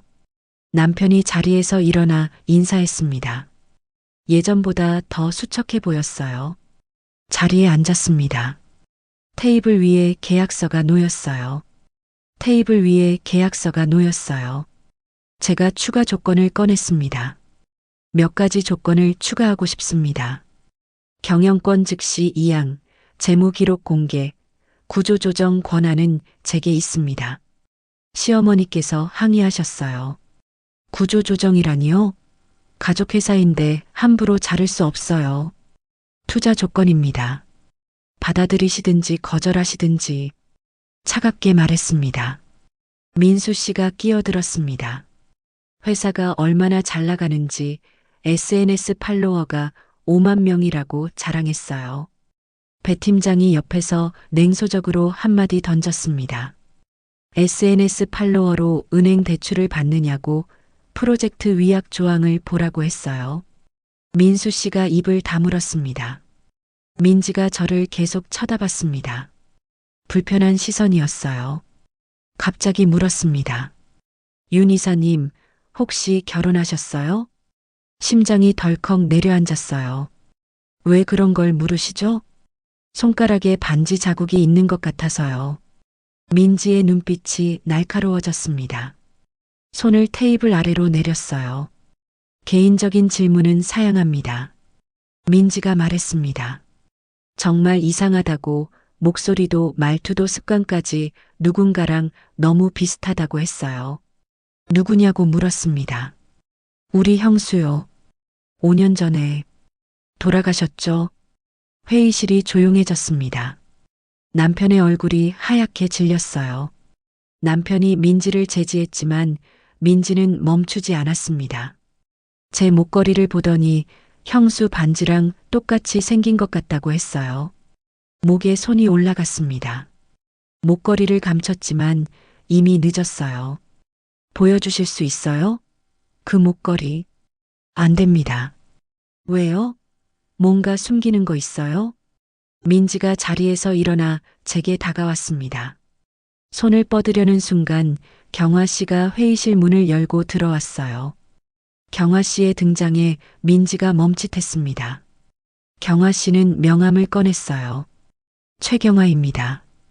윤 이사님의 고문입니다. 시어머니께서 경화 씨를 보더니 얼굴이 하얗게 질렸습니다. 제가 물었습니다. 아시는 분인가요? 시어머니께서 입을 다물었어요. 뭔가 있었습니다. 계약이나 진행하시죠. 경화 씨가 차갑게 말했습니다. 민지가 자리로 돌아갔어요. 계약서에 서명이 오갔습니다. 이제 저는 도윤건설의 대주주였습니다. 내일부터 경영에 참여하겠습니다. 일어서려는데 시어머니께서 물으셨습니다. 우리를 망하게 하려는 겁니까? 살리려는 겁니다. 제대로. 우리가 당신한테 뭘 잘못했습니까? 뭘 잘못했냐고요? 제 아이를 죽였잖아요. 하지만 말하지 않았습니다. 비즈니스입니다. 감정은 없습니다. 회의실을 나왔습니다. 복도를 걷는데 민지가 따라왔어요. 당신 누구예요? 반드시 알아낼 거예요. 위협적인 눈빛이었습니다. 알아내세요. 그럼 재밌어질 테니까. 미소 지으며 대답했습니다. 엘리베이터 문이 닫히는 순간 다리에 힘이 풀렸습니다. 위험했어요. 거의 들킬 뻔했습니다. 민지의 의심이 점점 커지고 있었어요. 빌딩을 나와 경화 씨의 차에 탔습니다. 위험해요. 민지가 눈치채고 있어요. 알아요. 조심해야 해요. 그런데 시어머니께서 경화 씨를 아시는 것 같던데요? 경화 씨의 얼굴이 굳어졌습니다. 옛날 일이에요. 나중에 얘기해 줄게요. 차가 출발했습니다. 목에 반지 목걸이를 만졌어요. 깨진 반지가 손끝에 닿았습니다. 이제 시작이었습니다. 진짜 전쟁은 이제부터였어요. 다음 날부터 출근했습니다. 도윤건설 대주주이자 이사로서 회장실이 제게 배정됐어요. 넓고 밝은 방이었습니다. 경영권 이양과 구조 조정이 시작됐습니다. 재무장부를 샅샅이 뒤졌어요. 비자금, 횡령, 허위 계약. 곳곳에서 문제가 터져 나왔습니다. 이 계약서들 전부 허위입니다. 실제 공사는 없었어요. 회계팀장이 보고했습니다. 민수 씨가 만든 유령 계약들이었어요. 회사 돈을 빼돌린 흔적이 역력했습니다. 민수 씨 해임입니다. 즉시 고소하세요. 네, 회장님. 시댁 식구들이 저를 회장님이라 부르기 시작했습니다. 5년 전엔 이름도 제대로 불러주지 않았는데 지금은 고개를 숙이고 회장님이라 불렀어요. 김남희 어머님이 병원 구원을 애원하러 왔습니다. 회장님, 제발 우리 병원 좀 살려주세요. 투자해 주시면. 투자 가치가 없습니다. 차갑게 잘라 말했습니다. 그렇게까지. 의료사고 기록, 보험 부정 청구 의혹, 담보 가치가 없어요. 어머님의 얼굴이 하얗게 질렸습니다. 손이 떨렸어요. 어느 날 오후 주차장에서였습니다. 차에 타려는데 민지가 나타났어요. 회장님, 왜 우리한테 이러세요? 이런다는 게 뭘까요? 우리를 파괴하려는 거잖아요. 도대체 왜요? 민지의 목소리가 떨렸습니다. 원망과 두려움이 섞여 있었어요. 비즈니스예요. 감정 없이. 차에 타려는데 민지가 제 팔을 잡았습니다. 거짓말. 당신 분명 뭔가 숨기고 있어요. 우리한테 원한이 있는 거 맞죠? 손 놓으세요. 차갑게 말했지만 민지는 놓지 않았어요. 오히려 더 가까이 다가왔습니다. 그 목걸이. 형수 반지 맞죠? 어떻게 가지고 있어요? 심장이 얼어붙었습니다. 민지가 가방을 잡아당겼어요. 가방 끈이 목걸이에 걸렸습니다. 목걸이가 재킷 밖으로 튀어나왔어요. 깨진 반지가 햇빛에 반짝였습니다. 민지의 눈이 커졌습니다. 얼굴이 하얗게 질렸어요. 이게 어떻게... 놓으세요. 재빨리 목걸이를 감췄습니다. 차에 타고 문을 잠갔어요. 민지가 차창을 두드렸습니다. 수연 언니예요? 수연 언니죠? 차를 출발시켰습니다. 백미러로 민지가 보였어요. 그 자리에 서서 차를 바라보고 있었습니다. 손이 떨렸어요. 숨이 가빴습니다. 들켰어요. 민지가 알아챘습니다. 경화 씨에게 전화했습니다. 민지가 봤어요. 반지 목걸이를. 어떻게 반응했어요? 제 이름을 불렀어요. 수연 언니라고. 위험해요. 당분간 조심하세요. 그날 밤 김남희 어머님이 심근경색으로 쓰러졌습니다. 중환자실에 실려갔어요. 급히 병원으로 갔습니다. 중환자실 복도는 차가웠습니다. 의료진이 드나들었어요. 남편이 복도 의자에 앉아 고개를 숙이고 있었습니다. 어머니 상태가 어떻습니까? 남편이 고개를 들었어요. 눈이 퉁퉁 부어 있었습니다. 위중합니다. 수술했는데 잘 모르겠대요. 남편의 목소리가 떨렸습니다. 옆에 앉았어요. 말없이 앉아 있었습니다. 민지가 복도 끝에서 전화 통화를 하고 있었습니다. 제 쪽을 쳐다보며 뭔가 말하고 있었어요. 누구와 통화하는 걸까요? 잠시 후 민지가 다가왔습니다. 회장님, 잠깐 얘기 좀 해요. 복도 구석으로 갔습니다. 민지가 낮은 목소리로 말했어요. 엄마한테 물어봤어요. 캄보디아에서 뭐 했는지. 등골이 오싹해졌습니다. 엄마가 그러는데 형수는 죽었대요. 분명히 죽었대요. 그러시겠죠. 근데 당신은 살아있어요. 어떻게 된 거예요? 민지의 눈빛이 날카로웠습니다. 제가 누군지 확실히 알고 싶으세요? 네. 그럼 어머님께 물어보세요. 캄보디아에서 정확히 뭘 했는지. 민지의 얼굴이 굳어졌습니다. 무슨 뜻이에요? 그대로예요. 물어보세요. 돌아서려는데 민지가 제 팔을 잡았습니다. 당신이 복수하려는 거예요? 우리 가족을 망치려고? 복수라니요. 전 그냥 비즈니스를 하는 거예요. 거짓말. 민지의 목소리가 커졌습니다. 복도에 있던 사람들이 쳐다봤어요. 조용히 하세요. 여긴 병원입니다. 민지에게서 벗어나 걸어갔습니다. 뒤에서 민지가 소리쳤어요. 수연 언니 맞죠? 맞죠? 멈추지 않았습니다. 엘리베이터를 타고 내려갔어요. 로비로 나왔습니다. 밤 공기가 차갑게 얼굴을 스쳤어요. 숨을 깊이 들이마셨습니다. 심장이 깨진 반지 목걸이가 아주 작게 흔들렸습니다. 이제 끝이 보였어요. 막이 걷히고 있었습니다. 거짓 친절의 막, 위선의 막. 모든 게 드러나기 시작했어요. 차에 타려는데 누군가 지켜보는 시선이 느껴졌습니다. 돌아봤어요.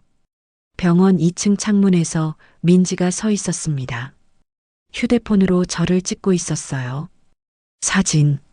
증거를 모으고 있는 거였습니다. 차에 탔습니다. 시동을 걸었어요.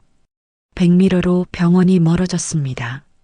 가슴속 아기에게 속삭였습니다. 봄아, 엄마가 여기까지 왔어. 조금만 더 가면 돼. 사흘 후 김남희 어머님이 의식을 되찾았습니다. 면회 시간에 병실로 들어갔어요. 산소 마스크를 쓴 어머님이 침대에 누워 계셨습니다. 저를 보자 어머님의 손이 갑자기 움직였습니다. 침대 옆 콜벨을 누르려 했어요. 재빨리 제가 손을 잡았습니다. 부르지 마세요. 우리 둘이서만 얘기해요. 어머님의 눈이 커졌어요. 두려움이 가득했습니다. 당신이, 수연이가 어떻게 목소리가 가늘게 떨렸습니다. 산소 마스크 너머로 숨소리가 거칠어졌어요. 회복하셔서 다행입니다. 의자에 앉았습니다. 어머님과 눈이 마주쳤어요.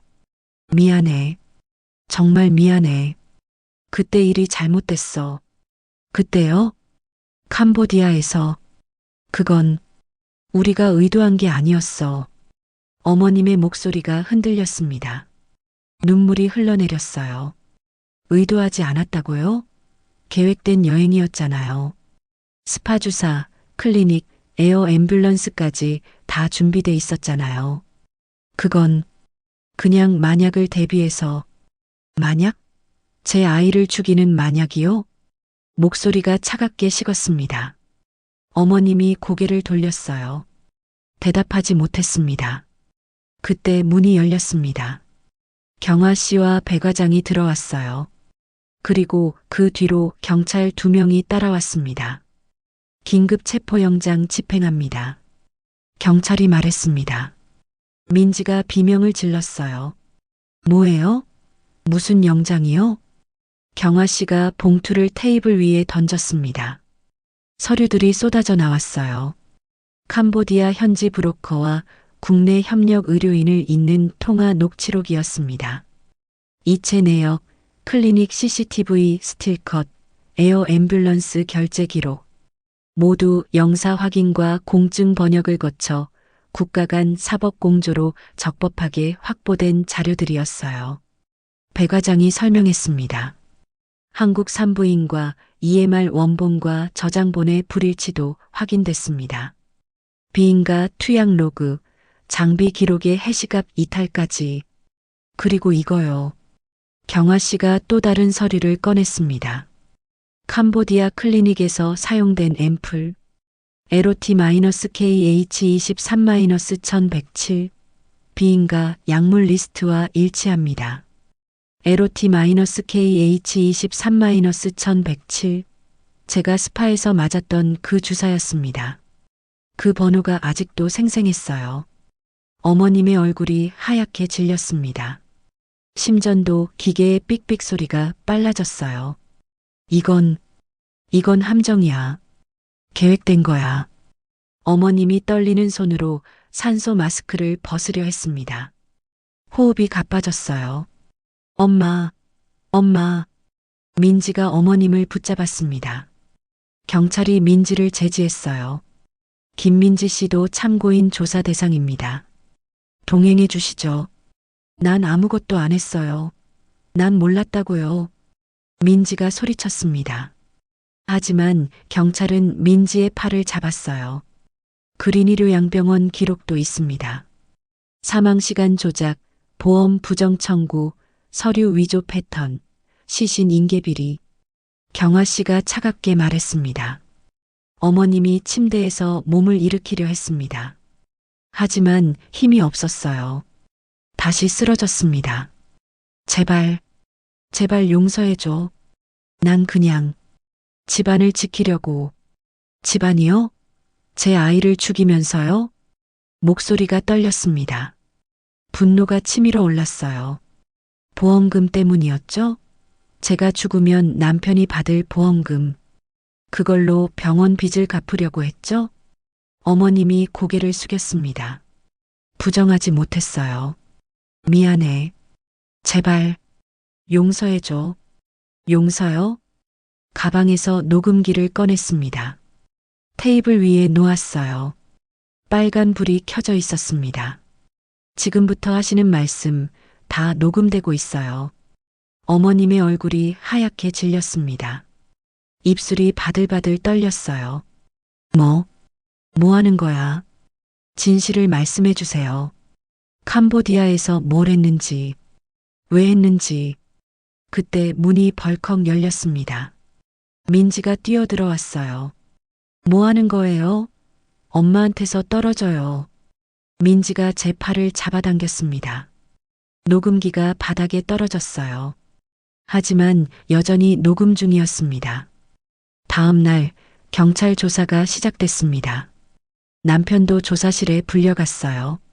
저도 참고인으로 조사를 받았습니다. 조사실 복도에서 남편을 마주쳤습니다. 남편은 완전히 무너진 얼굴이었어요. 수연아. 남편이 제 이름을 불렀습니다. 5년 만에 듣는 제 진짜 이름이었어요. 정말 몰랐어. 난 치료동이라고만 들었어. 통역이 치료동이라고만 말했어. 남편이 울먹였습니다. 몰랐다고요? 어떻게 몰라요? 급박했어. 너무 급박했고 통역도 제대로 안 됐고 난 그냥 내가 살 수 있다면 뭐든 하려고. 남편의 변명이었습니다. 하지만 그 눈빛은 진심이었어요. 정말 몰랐던 것 같았습니다. 어머니가 다 준비했어. 브로커, 클리닉 의사. 난 아무것도 몰랐어. 경찰 조사 결과 남편의 진술은 사실로 드러났습니다. 오번역과 급박한 상황으로 뒷받침됐어요. 핵심 기획은 김남희와 민지, 그리고 브로커와 일부 의료인의 폐쇄 회로였습니다. 남편은 무지했습니다. 하지만 무지도 죄였어요. 조사실을 나오는데 복도 벽에 기댔습니다. 눈물이 났어요. 사랑했던 시간만큼 의심도 길었습니다. 믿었던 만큼 배신도 컸어요. 경아 씨가 제 어깨를 감쌌습니다. 울어도 돼요. 참지 마요. 한참을 울었습니다. 5년 동안 참았던 눈물이 쏟아졌어요. 아기를 잃은 슬픔, 죽을 뻔했던 공포, 혼자 버텨야 했던 외로움. 모든 감정이 한꺼번에 밀려왔습니다. 이제 끝났어요. 당신 이겼어요. 아니요. 아직 안 끝났어요. 눈물을 닦았습니다. 일어섰어요. 재판이 남았어요. 끝까지 가야 해요. 경아 씨가 고개를 끄덕였습니다. 집으로 돌아오는 길, 차 안은 조용했습니다. 창밖으로 도시 불빛이 흘러갔어요. 깜빡이는 불빛들 속에서 저는 생각했습니다. 복수는 달콤하지 않았습니다. 그저 쓰디쓸 뿐이었어요. 하지만 멈출 수 없었습니다. 끝까지 가야 했어요.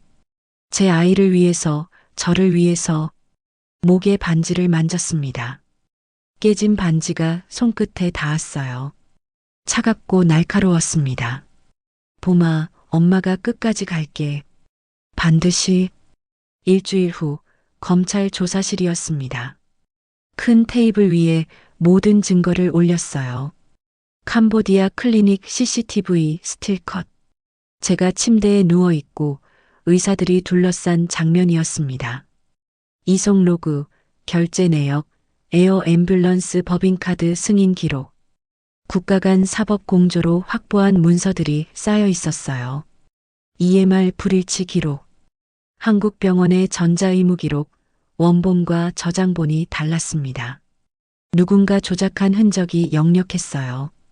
비인가 투약 로그, 장비 기록의 해시갑 이탈, 그린의료 양병원 기록, 사망시간 조작 패턴, 서류 위조, 시신 인계 비리까지 모든 게 체계적이었습니다. 배 과장이 검사 앞에서 설명했습니다. 증거 능력 충분합니다. 이 정도면 검사님도 기소 확신하실 겁니다. 검사가 서류를 넘기며 고개를 끄덕였어요. 살인 미수, 상해, 보험 사기 시도, 의료법 위반 모두 인정됩니다. 그 순간 제 휴대폰에 문자가 왔습니다. 경아 씨였어요. 계좌 동결 시작됐어요. 지금 당장 병원으로 가보세요. 자리에서 일어났습니다. 검사가 물었어요. 어디 가십니까? 증거가 사라지기 전에 확인해야 할 게 있습니다. 차를 몰아 그린의료 양병원으로 향했습니다. 도로 위 신호등이 빨갛게, 파랗게 바뀌었어요. 심장이 빠르게 뛰었습니다.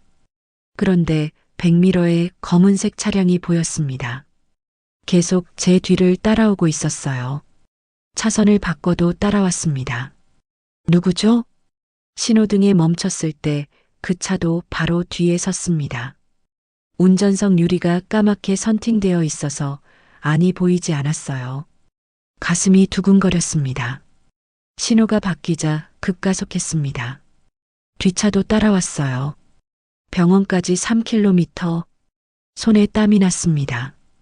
병원 앞에 도착했을 때 검은 차가 제 옆에 급정거했습니다. 차문이 열렸어요. 내린 사람은 남편이었습니다. 수연아. 남편이 제게 달려왔습니다. 얼굴이 창백했어요. 막아야 해. 제발 막아줘. 어머니가. 늦었어요. 병원을 가리켰습니다. 이미 압수수색이 시작되고 있었어요. 경찰차 서너 대가 병원 앞에 서 있었습니다. 형사들이 박스를 들고 드나들었어요. 남편이 무릎을 꿇었습니다. 제 앞에서 제발, 제발 한 번만 용서해줘. 일어나요. 차갑게 말했습니다. 남편을 지나쳐 병원으로 걸어갔어요. 뒤에서 남편의 울음소리가 들렸습니다. 금융거래 정보 제공 동의서입니다. 서명해 주세요. 금융감독원 직원이 서류를 내밀었습니다. 김남희 어머님은 거부했지만 소용없었어요. 법원 명령이었습니다. 휴대폰이 울렸습니다. 김남희 어머님의 계좌였어요. 문자 알림이 떴습니다. 귀하의 계좌가 동결되었습니다. 병원 로비는 혼란스러웠습니다. 환자들이 불안해하며 서 있었어요. 보호자들이 항의했습니다. 갑자기 왜 이래요? 우리 어머니 어떡하라고요? 간호사들이 당황해하며 설명했지만 제대로 된 답변을 할 수 없었어요. 행정청 직원이 병원 입구에 공고문을 붙였습니다. 빨간 글씨로 업무정지 두 글자가 크게 적혀 있었습니다. 직원들이 병원 간판에 커다란 가림막을 덮기 시작했어요. 그린이료 양병원이라는 글씨가 천천히 가려졌습니다. 50년 넘게 운영해온 병원이 한순간에 무너지고 있었어요. 환자 전원 조치 시작합니다. 간호부장이 소리쳤습니다. 의료진이 급하게 움직였어요. 환자들을 다른 병원으로 옮기는 작업이 시작됐습니다. 복도에서 수갑 소리가 짧게 울렸습니다. 형사가 김남희 어머님을 연행하고 있었어요. 어머님은 휠체어에 앉아 있었습니다. 저를 보자 어머님이 소리쳤습니다. 내가 다 망쳤어. 우리 집안을 다 망쳤어. 제가요? 제 아이를 죽인 건 누구였죠? 차갑게 대답했습니다. 괴물. 넌 괴물이야. 어머님이 침을 뱉으려 했습니다. 형사가 막았어요. 진정하세요. 더 하시면 공무집행방해 추가됩니다. 어머님이 연행되어 갔습니다. 휠체어가 복도를 굴러가는 소리가 들렸어요. 민지가 복도 끝에서 제게 달려왔습니다. 얼굴이 눈물로 범벅이었어요. 다 당신 때문이야. 당신만 없었으면. 민지가 제 멱살을 잡았습니다. 흔들었어요. 우리 가족을 돌려내. 돌려내라고. 경찰이 달려와 민지를 떼어냈습니다. 진정하세요. 나 줘. 민지가 발버둥 쳤습니다. 하지만 경찰은 민지를 끌고 갔어요. 당신도 죽을 거야. 반드시 복수할 거야. 민지의 비명이 복도에 울렸습니다. 섬뜩했어요. 진심이 담긴 위협이었습니다. 민수 씨는 압수 현장에서 형사들에게 소리쳤습니다. 내가 누군지 알아요? 우리 집안이 얼마나 대단한데. SNS에 팔로워 10만 명이에요. 형사가 냉소적으로 말했습니다. 팔로워로 영장 막을 수 있나요? 배 과장이 옆에서 한마디 거들었습니다. SNS는 잘하면서 상황 파악은 못하시네요. 민수 씨에게도 수갑이 채워졌습니다. 횡령과 업무상 배임 혐의였어요. 저는 병원 로비 한가운데 서 있었습니다. 사람들이 저를 스쳐 지나갔어요. 박스를 나르는 형사, 우는 보호자, 떠나는 환자들. 모든 게 무너지고 있었습니다. 숨을 깊이 들이마셨습니다. 심장이 깨진 반지 목걸이가 아주 작게 흔들렸어요. 봄아, 봤지? 엄마가 여기까지 왔어. 병원을 나왔습니다. 햇빛이 눈부셨어요. 하늘이 파랗게 펼쳐져 있었습니다. 차에 탔습니다. 백미러로 병원이 보였어요. 가림막에 덮인 간판, 텅 비어가는 건물. 50년 역사가 하루 만에 무너지고 있었습니다. 경화 씨에게 전화했습니다. 끝났어요. 다 끝났어요. 아니에요. 아직 재판이 남았어요. 알아요. 근데 이미 거의 끝난 것 같아요. 목소리가 떨렸습니다.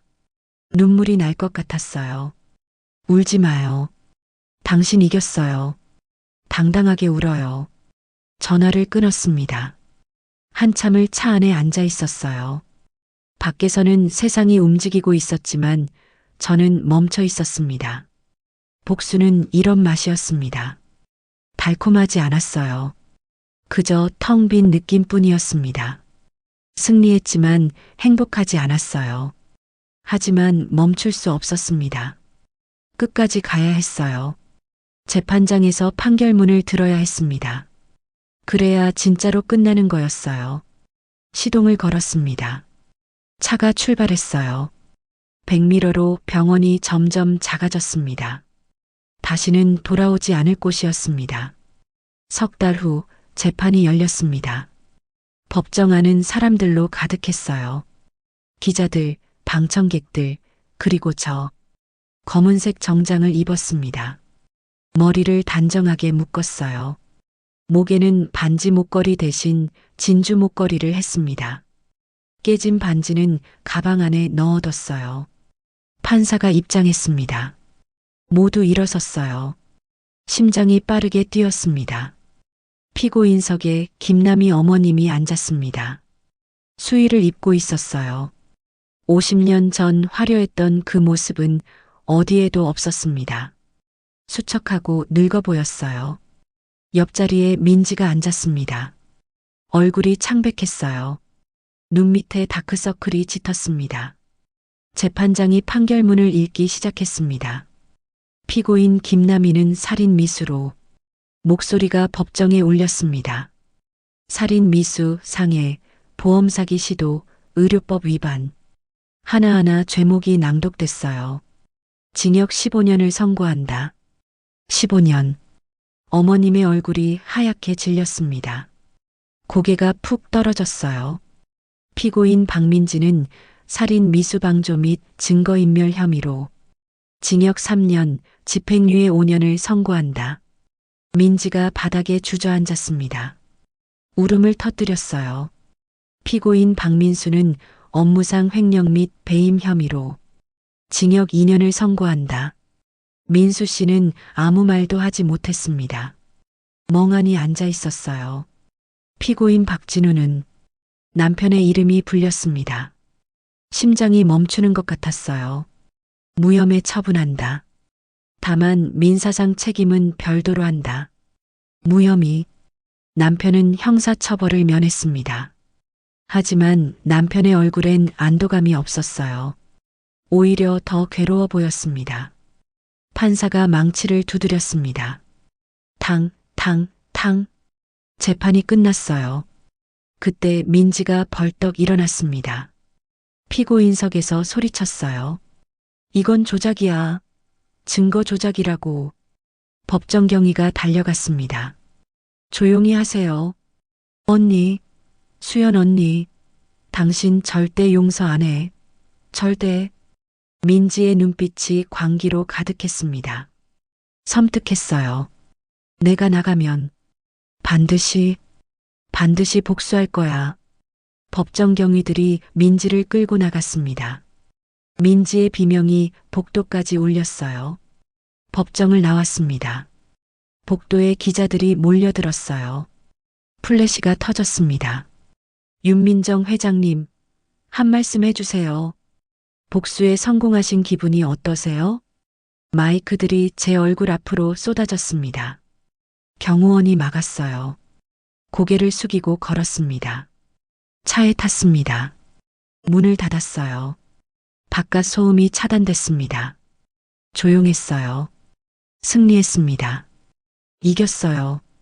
판결을 받았습니다. 그런데 왜 이렇게 텅 빈 느낌일까요? 눈물이 났습니다. 주체할 수 없이 쏟아졌어요. 울었습니다. 한참을 울었습니다. 복수는 이런 맛이었습니다. 달콤하지 않았어요. 쓰디쓰고 공허했습니다. 판결문이 낭독될 때 저는 처음으로 아이의 이름을 마음속으로 불렀습니다. 봄이, 우리 봄이. 법정 공기가 흔들리는 것 같았어요. 경아 씨가 조수석에 탔습니다. 제 어깨를 감쌌어요. 울어도 돼요. 다 끝났어요. 근데 왜 이렇게 허전할까요? 이기긴 한 건가요? 이겼어요. 당신은 살아남았고 진실을 밝혔어요. 그런데 왜 행복하지 않죠? 복수는 원래 그래요. 끝나면 남는 건 공허함 뿐이에요. 차가 출발했습니다. 법원이 멀어졌어요. 일주일 후 경아 씨가 제안했습니다. 재단을 만들어요. 새봄재단. 재단이요? 가족폭력 피해자, 해외여행 중 범죄 피해자를 돕는 거예요. 에어 앰뷸런스 실비 지원, 의료 통역, 법률 구조. 경아 씨가 서류를 꺼냈습니다. 이미 다 준비되어 있었어요. 우리가 겪은 고통을 다른 사람은 겪지 않게. 그게 우리가 할 일이에요. 고개를 끄덕였습니다. 그래요. 이제 뭔가 해야 했어요. 복수로 끝낼 순 없었습니다. 석 달 후 새봄재단이 문을 열었습니다. 강남의 작은 건물이었어요. 하지만 따뜻했습니다. 첫 상담자가 왔습니다. 30대 여성이었어요. 손이 떨리고 있었습니다. 저, 도움이 필요해요. 제가 그 손을 잡았습니다. 여기서는 당신 잘못이 아니에요. 다시 시작할 수 있어요. 여성의 눈에서 눈물이 흘러내렸습니다. 정말요? 네. 제가 증명했어요. 우리는 다시 일어설 수 있어요. 재단 일을 하면서 저는 조금씩 채워지는 걸 느꼈습니다. 복수로 비워진 마음이 천천히 채워지고 있었어요. 어느 날 책상이 경아 씨의 사진을 봤습니다. 경아 씨가 웃고 있었어요. 경아 씨, 여기서 어떻게 다시 사람이 되죠? 이미 되고 있잖아. 누군가를 도우면서. 경아 씨가 옆에 앉았습니다. 복수는 끝이 아니에요. 시작이에요. 새로운 삶이. 고개를 끄덕였습니다. 그날 밤 혼자 사무실에 남았습니다. 창밖으로 도시 불빛이 보였어요. 반짝이는 불빛들. 가방에서 깨진 반지를 꺼냈습니다. 오래 들여다봤어요. 금이 간 반지, 깨진 결혼, 잃어버린 아이. 서랍을 열었습니다. 반지를 조용히 넣었어요. 서랍을 닫았습니다. 이제 놓을 때가 됐습니다. 미움을 내려놓을 때, 분노를 내려놓을 때, 목의 반지는 더 이상 필요하지 않았어요. 증표도 상처도 이젠 됐습니다. 기억으로만 남기면 됐어요. 휴대폰이 울렸습니다. 모르는 번호였어요. 받았습니다. 여보세요? 수연 씨, 남편의 목소리였습니다. 오랜만에 듣는 목소리. 무슨 일이세요? 미안해. 정말, 정말 미안해. 침묵이 흘렀습니다. 길고 무거운 침묵. 용서는 못해요. 절대 못해요. 알아. 용서받으려고 전화한 거 아니야. 그냥 미안하다고 말하고 싶었어. 이제 그만 전화하세요. 서로 다른 삶을 사는 거예요. 전화를 끊었습니다. 가슴이 아팠지만 후련했어요. 창밖을 봤습니다. 밤하늘에 별이 반짝이고 있었어요. 봄아, 엄마 오늘도 버텼어. 그리고 누군가를 도왔어. 엄마 이제 조금씩 괜찮아지고 있어. 복수는 끝이 아니었습니다. 미움을 내려놓은 자리에서 자유가 시작됐어요. 1년이 지났습니다. 벚꽃이 피는 계절이었어요. 새봄재단 앞 가로수에 벚꽃이 만개했습니다. 바람이 불 때마다 꽃잎이 흩날렸어요. 분홍빛 눈이 내리는 것 같았습니다. 사무실 창가에 서서 벚꽃을 바라봤습니다. 아름다웠어요. 살아있다는 게 느껴졌습니다. 민정 씨, 상담 예약 들어왔어요. 직원이 말했습니다. 고개를 끄덕였어요. 오늘 몇 분이에요? 5분이요. 오전에 2, 오후에 3. 1년 동안 세봄재단은 100여 명을 도왔습니다. 가족폭력 피해자, 해외 범죄 피해자, 의료사고 피해자, 저처럼 고통받던 사람들이었어요. 경아 씨가 사무실로 들어왔습니다. 오늘 특별한 손님이 와요. 누구요? 보면 알아요. 정오쯤 한 남자가 재단을 찾아왔습니다. 30대 후반 정장 차림. 낯익은 얼굴이었어요. 변호사 강민수였습니다. 오랫동안 피해자 무료 변론을 해온 사람이라고 경아 씨가 소개했어요. 처음 뵙겠습니다. 강민수입니다. 악수를 나눴습니다. 따뜻한 손이었어요. 재단 일 들었습니다. 제가 법률 자문을 맡고 싶은데 가능할까요? 무료로요? 네. 저도 비슷한 일을 겪었거든요. 돕고 싶습니다. 민수의 눈빛이 진심이었습니다. 고개를 끄덕였어요. 감사합니다. 도움이 절실했어요. 같이 걸어요. 무섭지만, 네, 같이 걸어요. 민수가 돌아간 뒤 경아 씨가 말했습니다. 좋은 사람이에요. 믿어도 돼요. 알아요. 눈빛 보면 알아요. 새로운 시작이에요. 당신한테 새로운 시작. 그 말이 마음에 와닿았습니다. 저녁이 됐습니다. 재단 문을 닫고 집으로 향했어요. 경호원이 운전하는 차를 탔습니다. 1년 전 협박 이후로 계속 고용하고 있었어요. 집에 도착했습니다. 작은 아파트였어요. 혼자 살기 충분한 크기였습니다. 현관문을 열고 들어갔어요. 불을 켰습니다. 거실이 환해졌어요. 창문을 열었습니다. 봄바람이 밀고 들어왔어요. 커튼이 흔들렸습니다. 따뜻한 바람이었어요. 발코니로 나갔습니다. 도시 불빛이 반짝이고 있었어요. 하늘을 올려다봤습니다. 별이 보였어요. 경아 씨가 옆에 서 있는 것처럼 느껴졌습니다. 목소리가 들리는 것 같았어요. 넌 살아남은 사람이 아니라 다시 사는 사람이야. 맞아요. 저는 다시 살고 있었습니다. 매일 아침 눈을 뜨고 누군가를 도우며 살고 있었어요. 휴대폰이 울렸습니다. 문자였어요. 민수였습니다. 오늘 상담 잘 받았어요. 다음 주에 또 뵙겠습니다. 저녁 같이 하실래요? 무섭지만 같이 걸으면 덜 무서울 것 같아서요. 미소가 지어졌습니다. 답장을 보냈어요.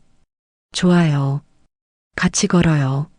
서로의 상처를 숨기지 않기로 했습니다.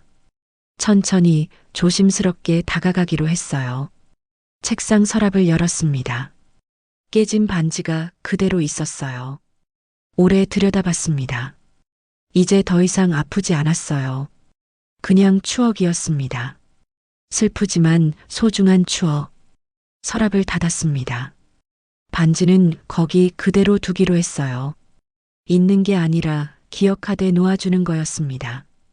마음속으로 속삭였습니다. 봄아, 엄마 오늘도 버텼어. 그리고 웃었어. 누군가를 도왔고 누군가와 밤 약속도 했어. 엄마 이제 괜찮아. 정말 괜찮아. 창밖을 봤습니다. 벚꽃잎이 바람에 날려 하늘로 올라갔어요. 분홍빛 꽃잎들이 춤을 췄습니다. 복수는 끝이 아니었습니다. 미움을 내려놓은 자리에서 자유가 시작됐어요. 가장 추운 겨울이 지나면 봄은 반드시 옵니다. 저는 그걸 증명했어요. 다음 날 아침 재단으로 출근했습니다. 로비에서 한 여성이 기다리고 있었어요. 26쯤 되어 보였습니다. 손이 떨리고 있었어요. 저, 도움이 필요해요. 그 손을 잡았습니다. 따뜻하게. 여기서는 당신 잘못이 아니에요. 다시 시작할 수 있어요. 제가 증명했으니까요. 여성의 눈에서 눈물이 흘러내렸습니다. 정말 다시 시작할 수 있을까요? 네. 우리는 모두 언제든 다시 시작할 수 있어요. 봄은 반드시 오니까요. 여성이 고개를 끄덕였습니다. 상담실로 안내했어요. 창밖으로 햇빛이 쏟아져 들어왔습니다. 따뜻한 봄빛이었어요. 누군가의 겨울을 함께 견디고 봄으로 데려가는 일. 그것이 민정의 새로운 삶이었습니다. 깨진 반지는 더 이상 증표가 아니었어요. 쇳골 아래에서 물러나 조용히 기억으로만 남았습니다. 그리고 저는 알았습니다. 봄은 반드시 온다는 것을, 어떤 겨울도 영원하지 않다는 것을, 우리는 모두 다시 일어설 수 있다는 것을. 바람이 따뜻했습니다.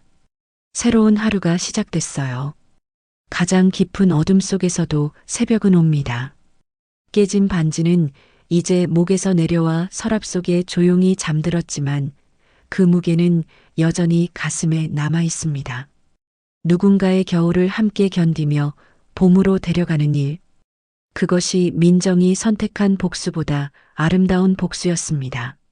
민정의 삶을 응원한다면 구독과 좋아요 부탁드립니다. 다음 이야기에서 또 만나요. 여러분의 봄도 반드시 옵니다.